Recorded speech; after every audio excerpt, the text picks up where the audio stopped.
What he's done by taking on the Pope is not just antagonize Catholics, he's antagonized people like his ally Meloni, the Prime Minister of Italy, where the Vatican is. It's a fair question.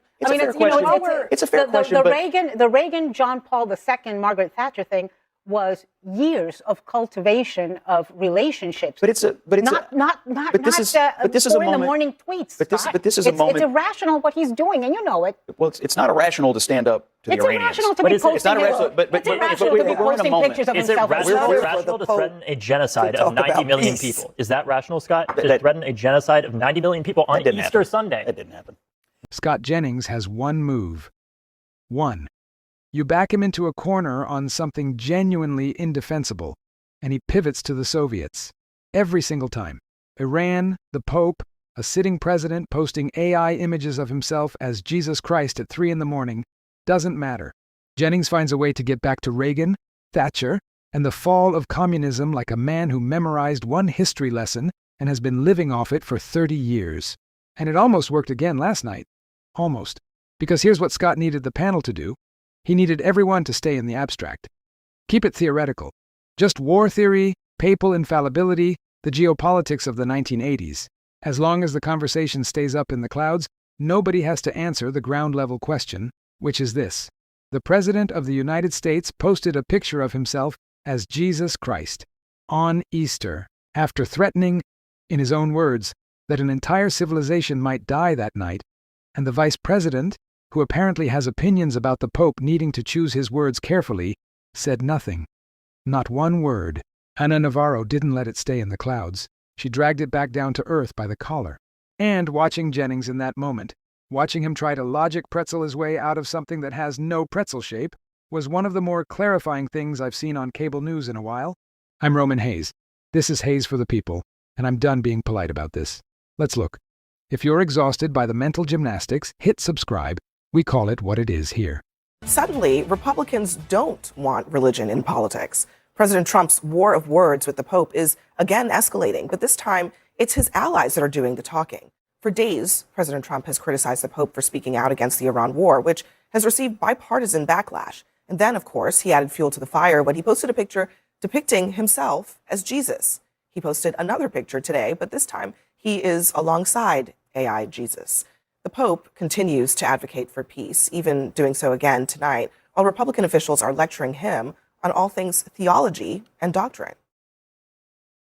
Now, we can, of course, have disagreements about whether this or that conflict is just, but I think that it's important, in the same way that it's important for the Vice President of the United States to be careful when I talk about matters of public policy, I think it's very, very important for the Pope to be careful when he talks about matters of theology. Well, you've got to make sure it's anchored in the truth. The Pope needs to keep his business into leading his flock, so to speak, leading the church, and probably stay out of the political arena. He doesn't need to be getting involved in the political arena. Go lead your church. I didn't elect the Pope to be president. A pontiff or any religious leader can say anything they want, but obviously if you wade into political waters, I think you should expect some political response, and I think the Pope's received some of that. It's not clear when a life and death war became just politics. But here we are in this moment for the church and state and war. I mean, since when are popes told they can't talk about war, they can't talk about peace, they can't talk about people who are dying and people who are living all around the world? Since the beginning of the year of our Lord, popes have talked about peace, whether they were in war times, we were in war times, or peace times. Popes talk about peace. This Christmas, I will get dozens, if not more, of cards that say, peace on earth, goodwill towards men. I'm not really sure what is going on in this country, but we have a lot going on. And to say the Pope needs to be careful when he's discussing theology just makes no sense to me. It just really doesn't. The Pope is doing what popes do. And, you know, the president wants a Nobel Peace Prize. He talks about wars that he's stopped around the world.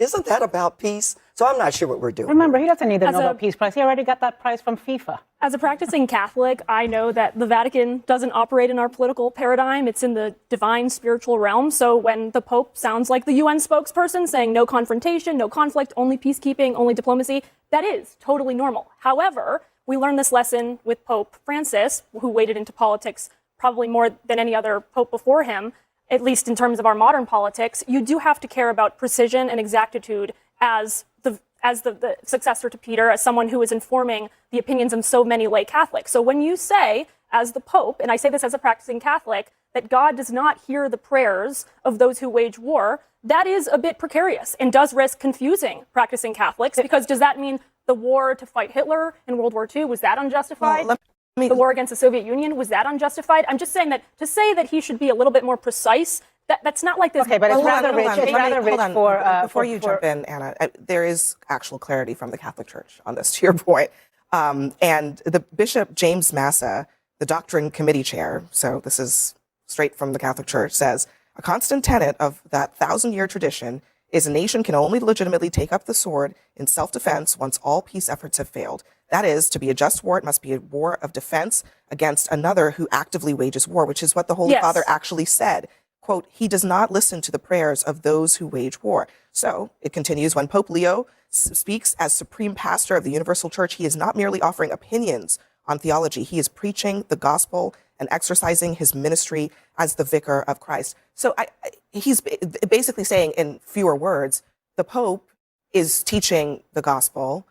He is speaking literally what the just war theory is. And I guess my question to you is, do you think that JD Vance knows more about Catholic theology than the Pope? Well, like, I hear what you're saying about just war theory. That was created by St. Thomas Aquinas and St. Augustine. And what you're saying is that it has to be proportionate to the I'm actual not saying threat. It, just to be clear. No, that is what just war theory is. But it's also up to lay Catholics, according to the Vatican II Council, Second Vatican Council, to decide what that means for temporal matters. Just because the Pope makes some sort of dictate on political issues, that's not a religious proclamation. I too am a Catholic, not a very flawed one. Granted, when I go to church, it should burst into flames. But here's what I know. In my lifetime, I've known no Pope that has more political involvement than John Paul II. He was part of a triumvirate with Margaret Thatcher and Ronald Reagan in beating communism. He did things like show up in Cuba. He did things like show up in Nicaragua and confront the Sandinistas to their face. So popes have always been political. It comes with a job. I do think that the job of U.S. president and the job of pope are two completely different things, and each of them is speaking to their constituent. I think it's ridiculous that we're having like a rational conversation and debate here about theology, because the insane, decrepit, senile old man who's in the White House is posting pictures of himself, posing like Jesus, and attacking the Pope. This is, and I think it's rather rich and ridiculous and ironic for JD Vance, who is the vice president, to the president who is the least careful with words in my lifetime in this country, the man who celebrates death of Rob Reiner and Bob Mueller, the man who cusses on Easter Sunday. For now, JD Vance wants people to be careful with their words, or maybe he should tell the guy he works for. Does she have a point about that? Why, first of all, why criticize the Pope and say, you better be careful with your discussion of theology and your use of words, when he doesn't care whether or not his own boss is careful with his words? Yeah, I heard the vice president there. I actually think he had it backwards. I think that the Pope should be talking about theology. I respect the Pope's role in running the Catholic Church. And I also respect Donald Trump and JD Vance's role in American politics. That's their realm in which to be speaking their mind. And so I thought he had it backwards. It's interesting that you referenced Pope John Paul II and President Reagan. I was thinking about this this evening. There's a tremendous opportunity here for this Pope. If he would look at it this way: we're in the middle of a ceasefire. This blockade is working. There are no bombs falling. There's diplomacy going on right now. And there is a real chance, because of what Trump has done and the situation we find ourselves in, for the world to bring pressure, economic pressure, and diplomatic pressure, just like what was done in the 80s, to bear against this terrorist regime, just the way it was brought to bear against the Soviets in the 1980s. And so I get the feeling sometimes the Pope might be feeling a little adversarial, at least in some of his comments toward President Trump. I don't know that personally. It's my sense of it. But in this moment where you have, there's no bombs falling right now. There's a blockade. There's some restraint going on, and there's talks going on. This, to me, is a moment where you could have a partnership for peace in a way that brings this terrorist regime that, by the way, has been at war with the West for nearly 50 years to its knees. And I think just the way they brought the Soviets to their knees, it could happen right here. Don't you think that opportunity goes both ways? In other words, it's also an opportunity for the President of the United States to cultivate an alliance with the leader of the Catholic Church and other foreign leaders, frankly, because what he's done by taking on the Pope is not just antagonize Catholics, he's antagonized people like his ally Meloni, the Prime Minister of Italy, where the Vatican is. It's a fair. I mean, it's a fair question. It's a fair question. The Reagan, John Paul II, Margaret Thatcher thing was years of cultivation of relationships. But this is a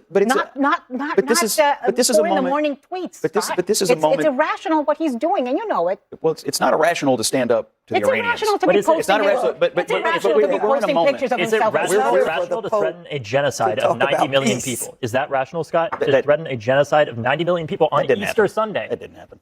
What do you think was meant by that? You know what he's referring to. I do. Right? And entire civilization let me live. Trump said, well, let me live in reality today. Let me just reiterate to the audience.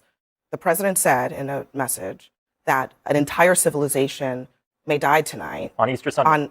He said that. So a lot of people read that as him threatening to wipe out an entire civilization. So the Pope, it does seem like the Pope would actually be rational to respond to that, and to say, hey, we shouldn't be in the business of war. And I think you're right that I'm sure the Pope is happy that there is a ceasefire, but he was responding to Trump waging a war. Does he not have a right to respond to that part of it too? He has a right to say whatever he wants, but I would just say we're waging war against people who've been waging war against us for nearly 50 years. And look, the reality is, and the moment that we're in is special because we've got this regime on its knees economically, which has China. That's a problem for them as well. We've got a moment here where we can change something and change a situation that's been bad for tens of millions of people for going on 5 decades now. And my hope, look, by the way, a lot of politicians in America disagree with the Pope. Do you guys agree with the Pope about abortion and gay marriage? Well, let me say this. The answer is no. And that's okay. Hold on, and that's okay. It happens all the time. But we all should agree with the Scott, Pope on a lot of people, peace. not everybody's a Catholic. A lot of people disagree with Donald the Pope. Trump's not a Catholic. Hold on a second. A lot of people disagree with the Pope on a lot of doctrinal issues. And he was not in line. But hang on just a second. Before we go down that road, because we also know that Donald Trump supported abortion before he opposed it. But also, he's been the most pro-life president we've ever had. The response when you disagree with the Pope is very different from what Donald Trump did. What Trump said was, the Pope is weak on crime. The Pope, that part. He's insulting the man rather than to say we have to disagree. I agree with you. Let's not whitewash what actually happened. You don't measure the Pope by those political metrics. But that's one of the most interesting things. Hold on, Caroline. I'm not understanding. I mean, I'm just saying Trump's response to his disagreement is not what anybody else's response is. Rather than just saying we disagree, the Pope is, he's a figure of the church. I respect his opinion. We agree to disagree. He insulted the Pope. He attacked him repeatedly on social media. What anybody else, frankly. I agree with you that there was antagonism. But what I'm trying to also say is that they both fueled the fire. And if you look at what... Excuse me? To say that any war is unjustified, Abby, do you really believe that?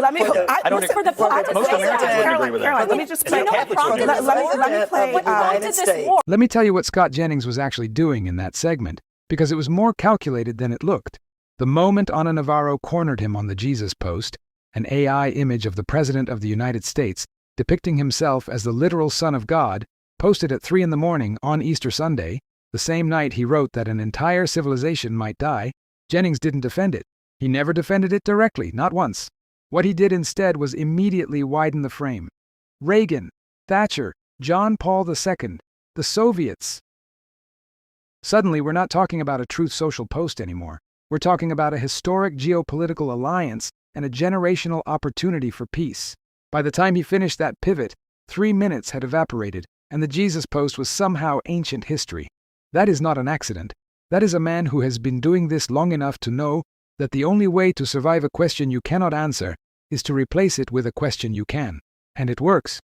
It works on panels. It works on audiences. It works everywhere, except when someone refuses to let you swap the question out. Ana Navarro refused. She came back to it, called it irrational, said it plainly. You know it's irrational and you know it. And Jennings's response was to talk faster. Here's what nobody said out loud in that segment that I think deserves to be said plainly. JD Vance went on television and lectured the Pope, about being careful with his words on matters of theology. JD Vance, the vice president to the man who called the Pope weak on crime, who posts pictures of himself as Jesus, who wrote on Easter Sunday that an entire civilization might die that night, that JD Vance wants the leader of the Catholic Church to choose his words more carefully. The audacity of that would be funny if it weren't sitting on top of an actual war.